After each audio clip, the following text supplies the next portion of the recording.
Buenas noches. Una vez más, la carrera de turismo y el Instituto de Investigación Posgrado e Interacción Social de la carrera tienen el placer de ingresar a sus hogares para ofrecerles un nuevo programa de este ciclo que hemos denominado ¿A dónde vamos? En los últimos días se ha vuelto a poner sobre la mesa un debate que hace tiempo ya estaba también en la opinión pública, que es el tema de la protección ambiental, la problemática ambiental que deriva de proyectos que se están reiniciando en la zona del Madidi.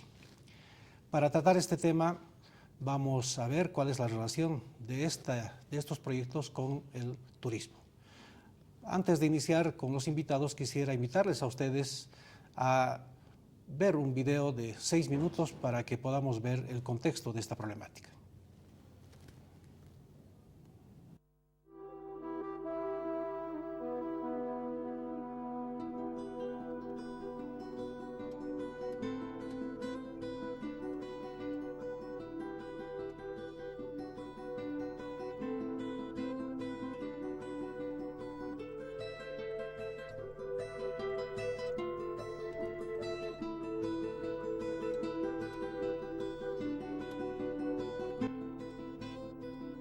El Parque Nacional y Área Natural de Manejo Integrado Madidi es uno de los espacios naturales más significativos de Bolivia. Forma parte del Corredor Internacional de Áreas Protegidas Vilcabamba-Amboró, que aglutina a las más importantes zonas de biodiversidad del continente.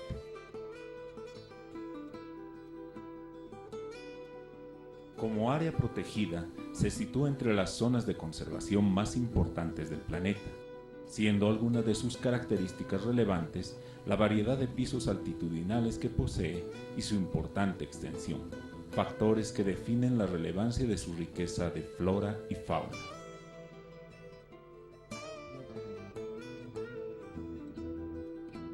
Ocupa una extensión de más de 1.800.000 hectáreas, en las cuales se hallan ecorregiones de bosque húmedo a perhúmedo siempre verde de montaña, bosque húmedo estacional tropical de tierras bajas, sabanas de palmera, puna y valles secos mesotérmicos.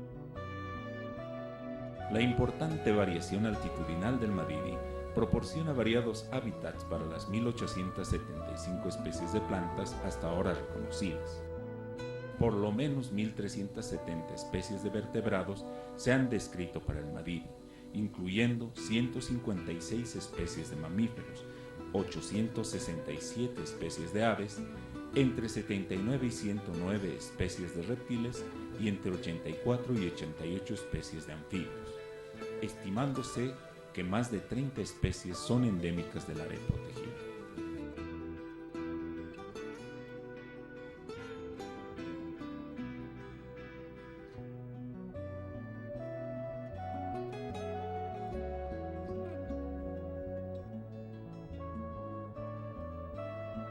Las comunidades tacana quechuas que habitan al interior del área protegida muestran un importante apego a la naturaleza y han sabido conservar a través de sus usos y costumbres su rico legado cultural en armonía con el medio ambiente. Por sus significativas cualidades naturales, se ha constituido en uno de los destinos turísticos de importante afluencia.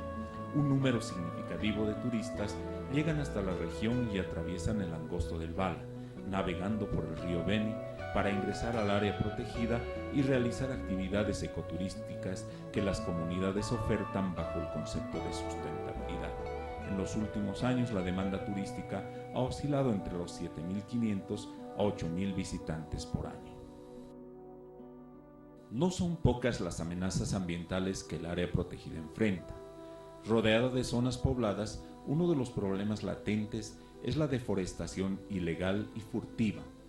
Se puede también evidenciar la caza y pesca no permitidas, especialmente en sus zonas limítrofes. La actividad turística también ha dejado su huella, aunque aún imperceptible, no menos significativa. Sin embargo, las amenazas de mayor magnitud provienen paradójicamente de algunos proyectos planteados por las propias instituciones del Estado, el mismo Estado que es responsable de la protección de los recursos al interior de la reserva. Se encuentra por un lado la proyección de una carretera que uniría el municipio de Apolo con la población de Ixiamas, como parte del corredor del norte paceño. Esta ruta tendría que atravesar ineludiblemente el área natural de manejo integrado. De consolidarse este proyecto, es fácil imaginar el perjuicio ambiental para un sector de tan alta biodiversidad. Dentro del marco de la política del uso de recursos petrolíferos, se ha aprobado la exploración intensiva de estos, inclusive dentro de áreas protegidas. El Parque Madidi se encuentra entre los sitios de exploración, pues ya hace bastante tiempo se ha evidenciado que por la parte sur del sector, colindante con la población de Apolo, existen evidencias de yacimientos. De concretarse el hallazgo de esta reserva hidrocarburífera, con seguridad la conservación de otros recursos pasará a un segundo plano. El más polémico de todos los proyectos data ya de hace más de 50 años. Se trata del denominado megaproyecto hidrológico del Val, que consiste en la construcción de un embalse aprovechando las características topográficas de la serranía. Los promotores de este proyecto afirman que se logrará un importante beneficio económico para la región. Por otra parte, quienes son contrarios a la construcción de esta obra han manifestado claramente que el impacto ambiental de ejecutarse el proyecto sería de niveles catastróficos para los ecosistemas, tanto del Parque Madidi como la Reserva Pilón Lajas, e inclusive amenazaría drásticamente la forma de vida de las comunidades aguas arriba del cañón del Val, tomando en cuenta el delicado balance que tiene la cuenca hidrológica en esta región del Amazonas. Desde la perspectiva del turismo, es evidente que el proyecto cambiará radicalmente las características de la oferta, puesto que la demanda está basada fundamentalmente en las cualidades naturales y culturales de la región. La controversia está vigente nuevamente por la determinación del gobierno de cristalizar el proyecto y comenzar con las obras de ser posible en esta gestión, para lo cual ya ha lanzado la convocatoria internacional de expresiones de interés acerca del megaproyecto. En esta entrega del programa ¿A dónde vamos?, analizaremos los pormenores de esta controversia.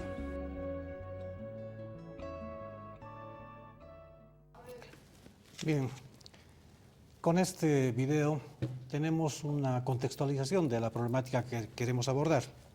Y para hacerlo hemos invitado a 3 personas que nos van a ayudar a un poco desentrañar esta problemática. Tengo la presencia de Cecilia Riquena, que es docente universitaria y ambientalista, a quien agradezco por su presencia. Gracias por la invitación. Está el señor Neil Palomeque, que es un comunario de la comunidad de San José de Uchupamimonas, que todos sabemos es uno de los puntos más emblemáticos de explotación del turismo en el área. Y está con nosotros también Rodrigo Mariaca, que es gerente del proyecto justamente Chalalán. Muchas gracias. Bueno, un poco para entrar en tema, es importante recordar a la audiencia que el turismo es una de las actividades más importantes a nivel mundial. Es decir, la importancia económica se ha señalado en anteriores programas, pero solamente para recordar algunas cifras, señalemos que aproximadamente 3 de cada 10 personas trabajan en turismo a nivel mundial. Se están moviendo muchísimos millones de dólares por turismo. Y en esa línea, ecoturismo o el turismo de naturaleza ha ido ganando espacio en los últimos años. Antes el movimiento de playas, el movimiento de turismo hacia los destinos tradicionales llegaba al 80 o 90% de los flujos, pero actualmente la demanda hacia turismo de naturaleza, justamente visitas a lugares como el Parque Madidi, está alcanzando ya casi el 30% de los flujos. Y eso realmente es una cifra muy importante. De hecho, algunos países en Latinoamérica se han posicionado precisamente con esta marca de turismo de naturaleza o ecoturismo. Todos conocemos el caso de Costa Rica, que también es emblemático, porque ha logrado que su economía se transforme, se diversifique y más bien centre gran parte de su base económica en la actividad turística. No en vano se reciben aproximadamente 2.600.000 turistas cada año en Costa Rica, los que generan también 2.500 millones de dólares, que es una cifra realmente importante. Si vemos otros ejemplos, Galápagos también recibe una cantidad importante, cerca de 400.000 turistas año en toda la región. Y Ecuador está más o menos por 1.200.000 turistas por año y genera más de $1.000 millones también por turismo. O en el caso del Perú, que también tienen la oferta cercana en la parte amazónica. Entonces, las cifras son importantes, el turismo naturaleza está creciendo en el mundo y nosotros como país tenemos una serie de destinos turísticos. Tenemos destinos emblemáticos como es el lago Titicaca, Uyuni, el eje Sucre-Potosí, la ciudad de La Paz, pero en términos de naturaleza sin duda que el sitio más importante es el Parque Madidi. Hace unos años justamente la revista National Geographic ha catalogado al destino como uno de los destinos más interesantes a nivel mundial y ese ha sido uno de los impulsos muy fuertes que ha tenido el destino y además todos conocemos la historia del libro de Perdidos en el Cuichi, que también ha sido otro detonante. Esto nos muestra que hay una actividad muy importante en la región y, claro, con las diferencias que podemos encontrar. En Bolivia estamos recibiendo, según cifras del Viceministerio de Turismo, alrededor de 1 millón de turistas y más o menos $1.000 millones, pero sumando tanto turismo interno como turismo internacional. El turismo internacional está cerca de los $600 millones. Entonces, nos da una magnitud de la idea de lo que es el turismo. Pero en este momento estamos, como decía el video, ante la problemática precisamente de que hay 3 proyectos que pueden de alguna manera, o más bien de gran manera, afectar a lo que es la actividad turística. Entonces quisiera iniciar justamente en este contexto la conversación para ver cómo está un poco desde el punto de vista ambiental la región, no solamente ambiental que sirve para el turismo. La región tiene recursos de bosques, tiene hidrocarburos, tiene flora, fauna, que es la base para, en este caso, para el turismo. Entonces, ¿cómo está la situación ambiental, Rodrigo? Bueno, es importante saber que la región es primero una de las más biodiversas del planeta. Se ha medido que es el 10º lugar más biodiverso, más rico en número de especies que existe en el planeta.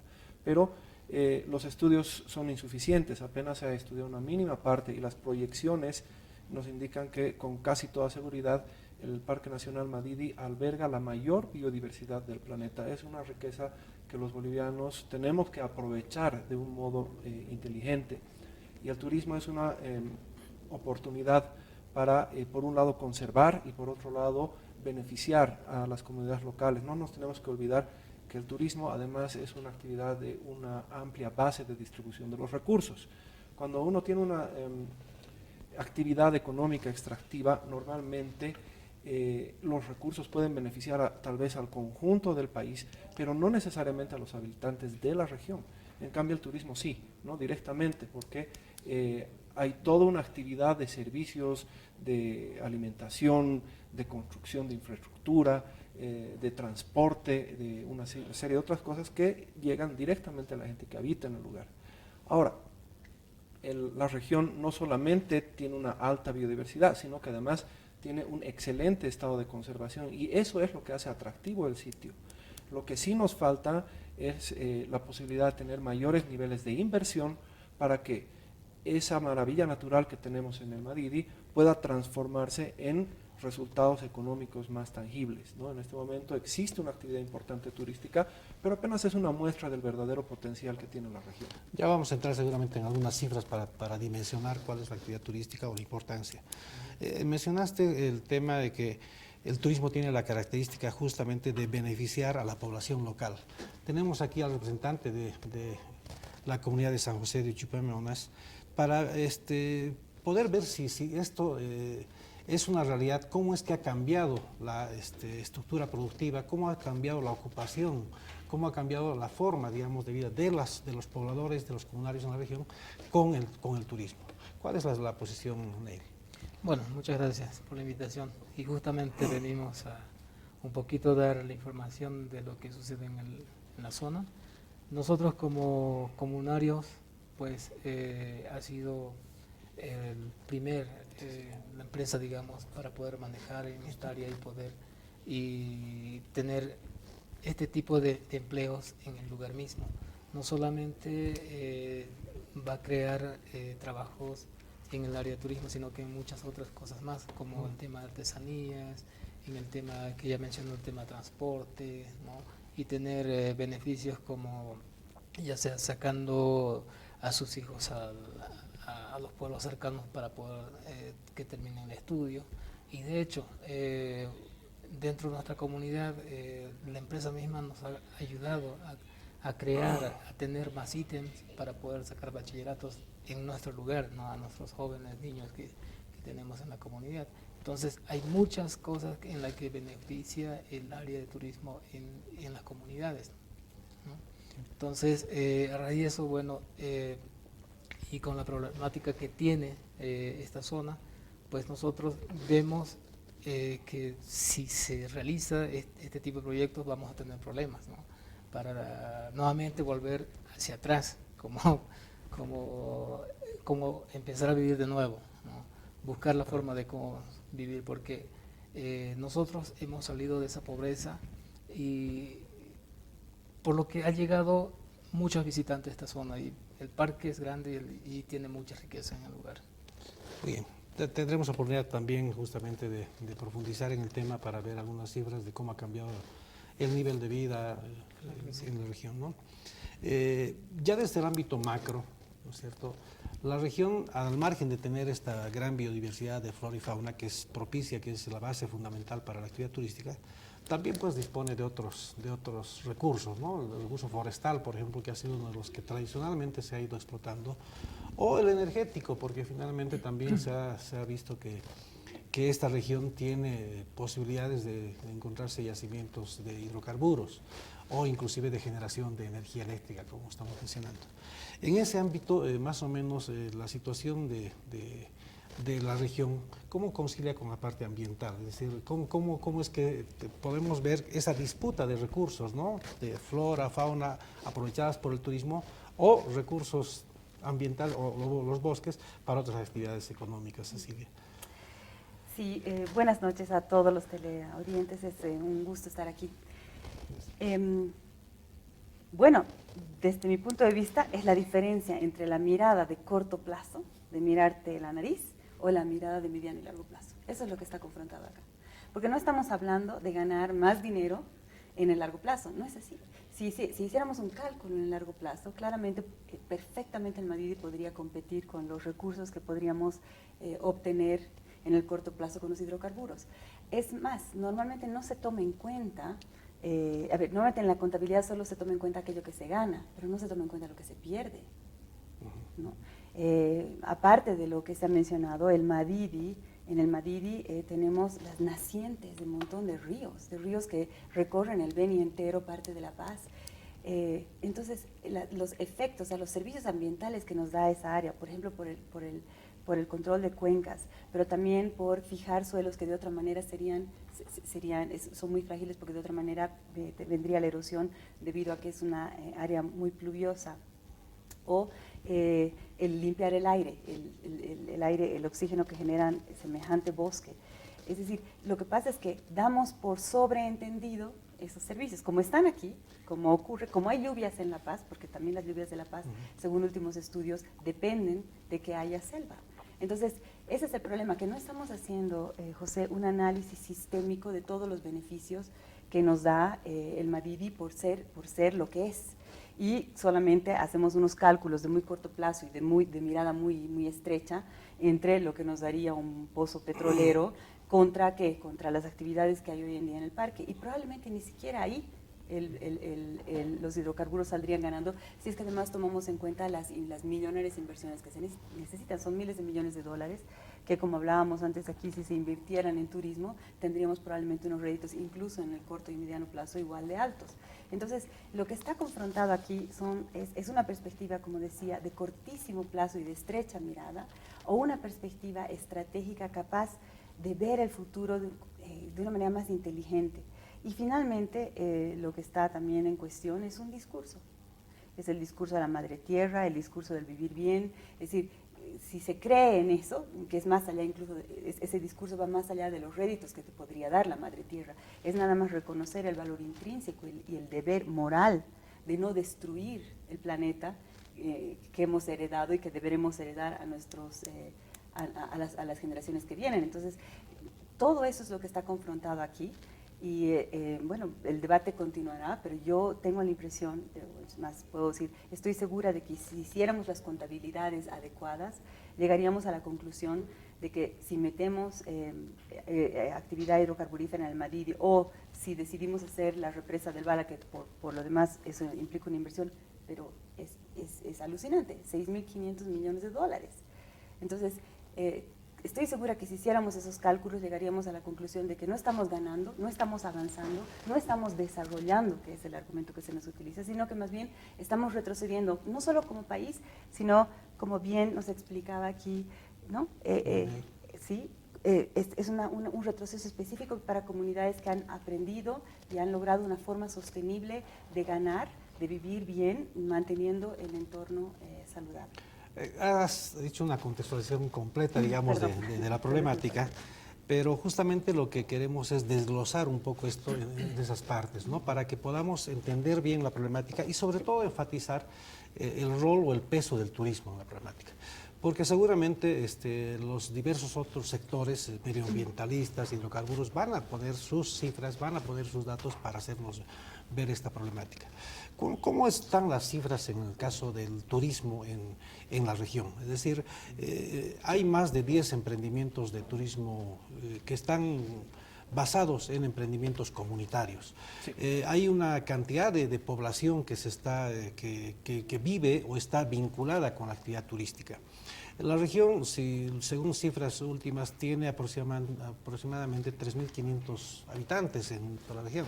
Y la mayoría están concentrados en Rurrenabaque y en San Buenaventura, ¿no es cierto? Sí. Y en el resto son comunidades muy pequeñas, son comunidades, qué sé yo, de 60, 80 familias, no hay más.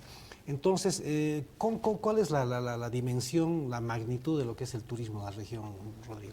Bueno, definitivamente uno de los inconvenientes que tenemos es que progresivamente se ha ido perdiendo la práctica de tener las cifras al día, ¿no? De cuántos realmente son el número de turistas que llegan por año, cuál es el monto de ingreso que genera cada turista.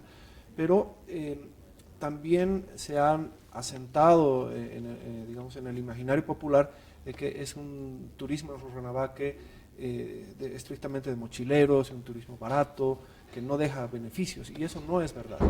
Solo por dar un ejemplo, ¿no? El costo promedio de la estadía en Chalalán es de $200 por noche, y la estadía mínima es de 3 noches y puede llegar hasta 15 días. Y este es solamente uno de los varios emprendimientos que tú estabas comentando, justamente, ¿no? Tenemos, por ejemplo, pensando rápido, está Madidi Jungle, está Berraco del Madidi, está Machaquipe, está, bueno, San Miguel del Bala, que también tiene infraestructura dentro del parque, una larga lista de otros más, Sadiri, que son especialistas en observación de aves. Entonces, la cantidad de turistas que llegan de un perfil más alto, de una intención de gasto más alto, es muy importante, ¿no?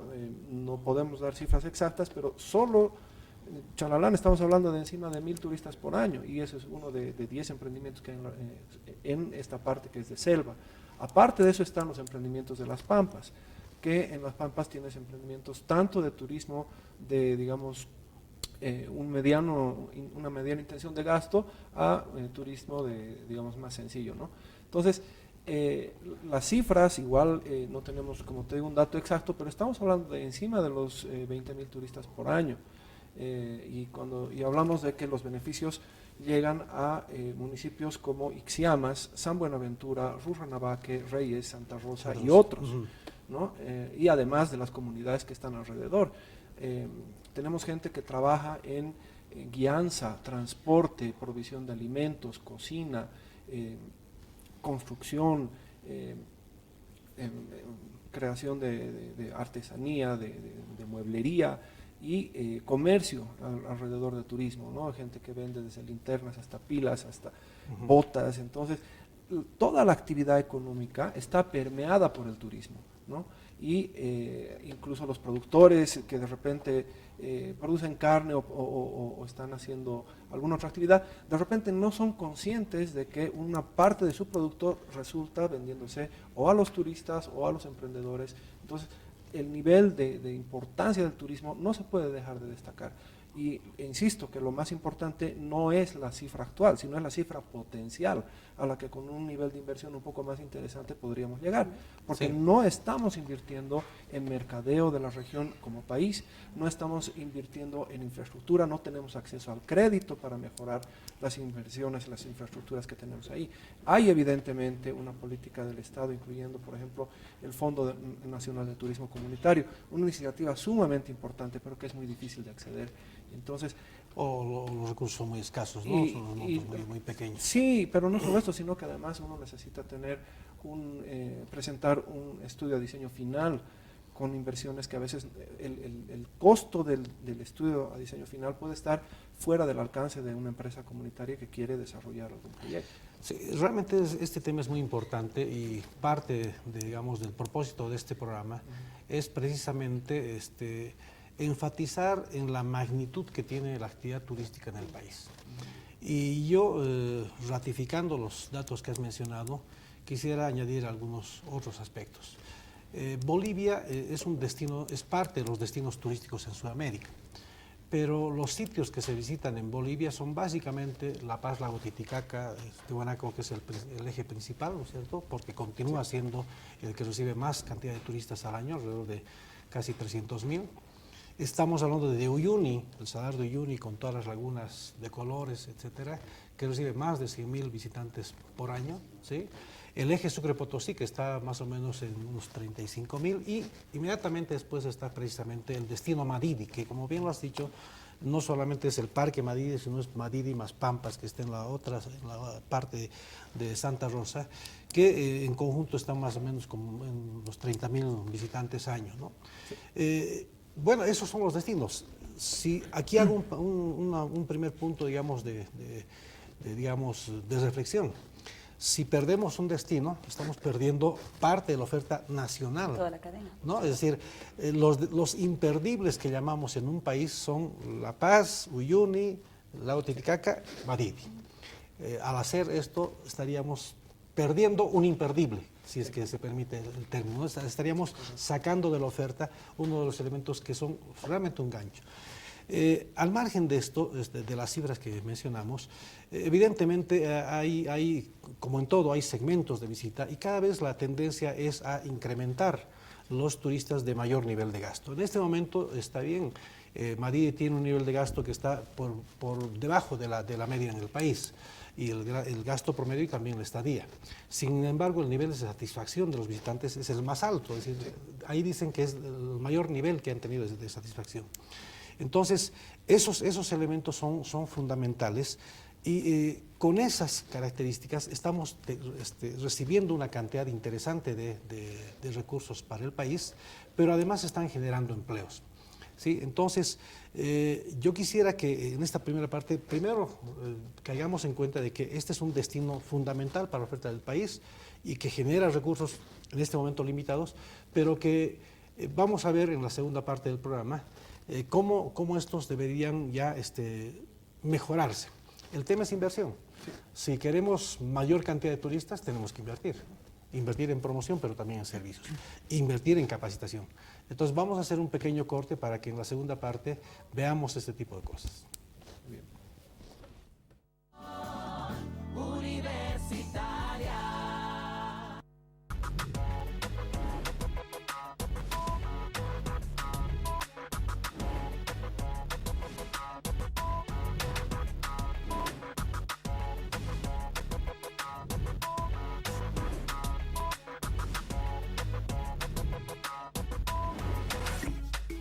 ¿Qué tal amigos? Bienvenidos a una nueva entrega de Contacto UNSA, un programa dedicado a la Universidad Mayor de San Andrés con información actualizada. Acompáñenos. La carrera de electromecánica perteneciente a la Facultad Técnica de la UNSA adquirió nuevo equipamiento. Queremos decirles que tenemos el orgullo de haber adquirido con los fondos del IDH una fresadora universal que tiene unas características muy importantes para la formación académica de nuestros estudiantes. El nuevo equipo realiza trabajos mecanizados por arranque de viruta mediante una herramienta rotativa de varios filos de corte. Estamos llegando nosotros a complementar dentro de lo que es la formación profesional e integral de todos los jóvenes estudiantes que cursan nuestra carrera. El equipo contribuirá a la formación de los estudiantes articulando la teoría y la práctica, eligiendo materiales correspondientes para realizar la fabricación de piezas y engranajes de distinto tipo. Y nos facilita el trabajo para aprender mejor y hacer las piezas de mejor calidad. Entonces sirve para nosotros por una formación porque ya es digitalizado, como se puede ver, ¿no? El equipo. Y es una carrera muy hermosa y que lleguen a estos equipos realmente motiva a aprender a todos. La Facultad de Derecho y Ciencias Políticas recibió al doctor Waldo Albarracín, rector de la UNSA, para la realización de la audiencia rectoral. Con gran expectativa, autoridades facultativas recibieron al rector para hacer conocer sus aspiraciones y demandas. Debemos superar muchas limitaciones que se han ido institucionalizando de manera negativa en la facultad, como las camarillas, como los bolsones de burocracia, de corrupción, etcétera. Yo saludo la presencia suya en nuestra facultad porque desde que yo tengo memoria creo que nunca se ha hecho un acto de esa naturaleza. Para escuchar sus expectativas que tiene usted en relación a nuestra facultad y particularmente con nuestra carrera, pero a su vez este momento sirve para que nosotros le manifestemos nuestras expectativas. Además, el director de la carrera de Derecho, Javier Tapia, presentó avances en infraestructura, informes técnicos y proyectos realizados en la facultad. Este instrumento jurídico nos permitirá ahora, conjuntamente esta ley especial, la construcción de ese nuevo edificio. Pero agradecerle la principal visita que nos hace nuestro señor rector, porque es la primera e histórica que tenemos, porque ningún rector de esa manera no nos ha visitado y nos ha comprometido su trabajo y sobre todo su tiempo. Quería saber si hay una normativa dentro de la UNSA que nos pueda ayudar a nosotros a sujetar y a sustentarnos para de repente hacer una, si se quiere, una denuncia más formal. Por otra parte, señor rector, continuamente existimos algunos profesionales, y no solamente en el seno de esta facultad, que presentamos teorías, proyectos de creación propia a los institutos y les pedimos que homologuen esos proyectos. Pero creo que es necesario que nos diga usted con precisión cuándo vamos a tener el Congreso Docente Estudiantil donde podamos debatir todos estos temas en los cuales no solamente son temas de índole de infraestructura, de índole académico, sino donde nosotros podamos sentarnos entre los estamentos y dar soluciones concretas a problemas reales. La audiencia rectoral es una política universitaria de la actual gestión con el fin de dar a conocer las necesidades de docentes y estudiantes en un diálogo democrático para encontrar soluciones a problemas que se presentan al interior de las facultades. Pongamos de nuestra parte entonces las universidades, y eso significa que la formación de los profesionales y los nuevos abogados y abogadas que surjan de esta facultad tienen que ir con parámetros distintos, con lineamientos distintos, con sueños diferentes, con aspiraciones distintas. Y eso no se consigue con discurso, sino con trabajo.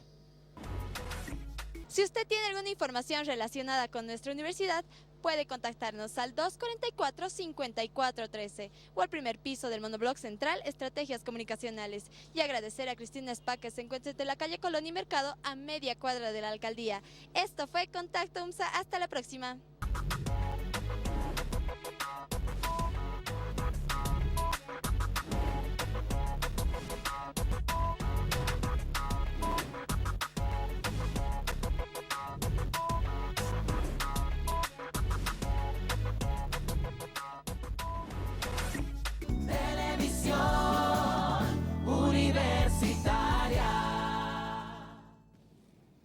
Bien, antes de la pausa habíamos justamente quedado en seguir analizando los efectos del turismo y la importancia del turismo. Señalábamos que el Madidi tiene un gran potencial para aprovecharse por el turismo, pero en este momento las poblaciones están siendo beneficiadas. Quisiera que nos des más detalles, Neil, sobre cómo ha cambiado la actividad productiva de la población de las comunidades con relación al turismo. Bueno, en un principio nosotros como comunidad vivíamos de la agricultura, recolección de frutos, caza, pesca. A raíz de lo que ya vino el tema de turismo, entonces empezamos a meternos al área para poder ver de cómo funcionaba este tema. Entonces vimos de que dio un resultado bastante beneficioso para todos, por lo que gente que ni siquiera pensaba de repente encontrarse a un extranjero, entonces, o una persona extraña, pues para poderlos atender en un lugar como este que es, ¿no? A partir de ello nosotros, bueno, cambió la vida de todas las familias de nuestra comunidad. En términos de salud, en términos de educación, en términos de perspectivas, entiendo que mucha gente ya habla inclusive un idioma, es decir, porque ha tenido que prepararse en el inglés, atención al cliente, administración, entonces realmente ha habido un cambio sustancial en la comunidad, ¿no es cierto? Sí, exactamente, ¿no? Y es donde quiero llegar desde ese punto, ¿no? Porque, bueno, tenemos todos esos beneficios que nos ha dado durante estos 15 años que trabajamos nosotros en el área, y de hecho todas las familias están creando su propia pequeña empresa, o algunos ya tienen su propia empresa turística, ¿no? Otras que están empezando a ya tener una idea distinta para incluso conservar el área en nuestra TCO misma y crear pequeños proyectos y de esa manera generar más economía en la zona, ¿no? En esta parte del Madrid. Muy bien. Bien, ahora lo que tenemos que hacer es ingresar ya al tema álgido, es decir, queremos ver cómo estas iniciativas que parten del propio gobierno, como decíamos, de reactivar el proyecto del Bala o la explotación de hidrocarburos, van a afectar al turismo. Pero hay que conocer cuál es la magnitud de estos proyectos, cuáles son las características de estos proyectos, de las propuestas, cuáles son, digamos, los niveles que tendrían estos megaproyectos, como se menciona, Cecilia. Bueno, estamos desenterrando zombies, ¿no? El Bala era un proyecto de los años 70, y creo que incluso antes, en pleno siglo XXI, en pleno siglo de las energías renovables, en pleno contexto de cambio climático. Nosotros decidimos ir hacia atrás y apostar por los viejos proyectos del desarrollismo que ha fracasado en buena parte del mundo. Las mega represas tropicales generan tantos problemas adicionales que terminan siendo un desastre. Y es lo que está pasando, por ejemplo, con el caso del Bala, ¿no? Se desentierra, insisto, un zombie y se anuncia, a mi entender, el proyecto de inversión pública más ambicioso de este país. 6.500 millones de dólares, lo tenemos escrito hasta en una de las calles al bajar a la Cantutani como gran cosa. Eso más bien debería